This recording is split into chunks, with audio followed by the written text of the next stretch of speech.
This whole incident is classified secret, and you're not to talk about it to anybody. Sworn to secrecy, you don't tell anyone. If you were to write home about it, you would be subject to court-martial.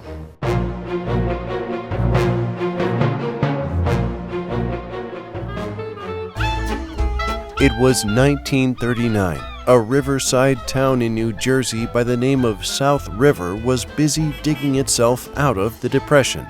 Young and ambitious, Joseph Pajinski was in his senior year at South River High School when he started working nights at a Main Street department store.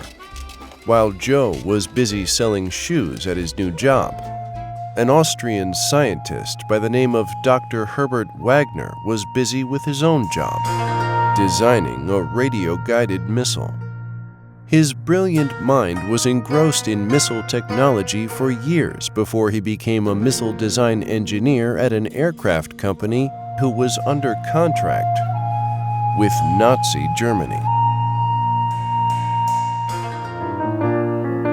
As the graduating class of South River was smiling for pictures and Joe was heading down the aisle to receive his high school diploma back in New Jersey, a pilot in training by the name of Hans Docterman received his own diploma, graduating top in his class at an airline school in Germany. A year later, the pilot, now known as Captain Hans Docterman, was chosen for an elite group of pilots to train and experiment with Hitler's new guided missile called the HS-293.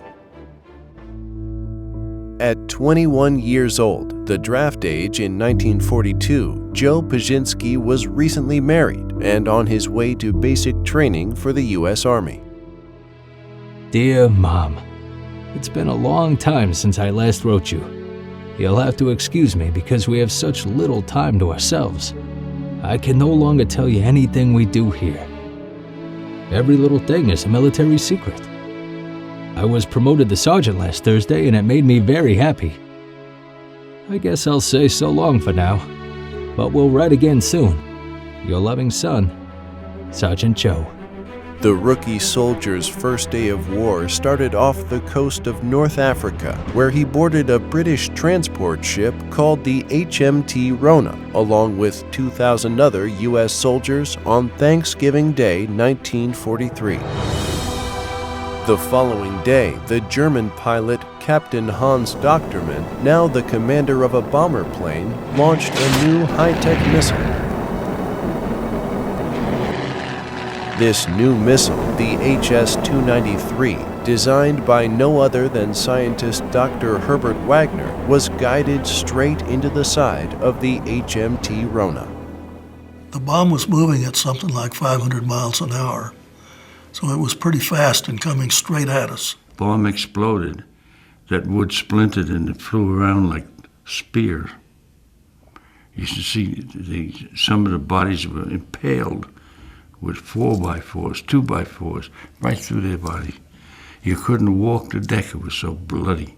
Burned in my mind is looking back and seeing this huge hole, which I and others describe big enough to drive a Mack truck through, and on the flames, and you could see the boys, some of them were running and trying to get out, and some didn't. I could hear men out there. The words I could hear was, Mama,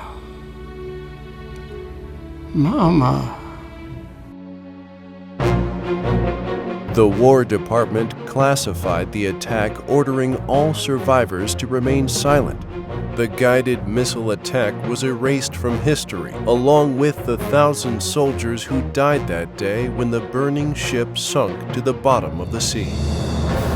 18 months later, Dr. Herbert Wagner surrendered to a U.S. Navy intelligence team.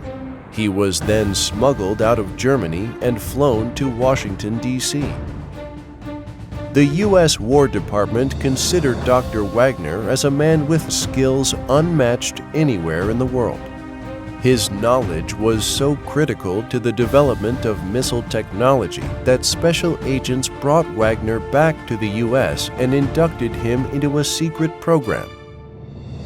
he was swiftly employed at the brand new Missile Test Center in California.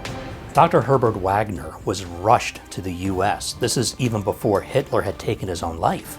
We badly wanted Wagner's expertise in fighting the Japanese in the Pacific. The pilot commanding the bomber plane, who had just been promoted to major, didn't fare as well. Major Doctorman was captured and imprisoned by the British Army. After the war ended, he was released and returned to Germany. Major Doctorman carried the burden of the attack for the rest of his life, stating, "The war will never be over in my mind until the day I die." He was very remorseful at what he had done, and he cried when he tried to talk about it. He asked his grandson, would he apologize on his behalf? I know of this disaster from the words of my grandfather, Major Hans Doctorman. He never wanted to be a bomber pilot. He was told he may just have an accident if he didn't follow orders. I now carry not his burden, but his blood, and the knowledge that war is hell for all sides. 6 months after the attack, Joe's mother received a telegram from the War Department stating that Sergeant Joseph Pajinski died. The telegram also stated no information available. One night we were watching television, and it was a war story, and it was a ship that was going down, and my husband was crying. And I said, "Oh, Fred, it's just a story." He said, "But that happened to me." So,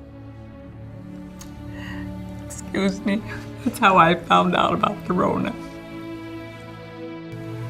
Losing 1,000 people, how could you cover that up? But they did.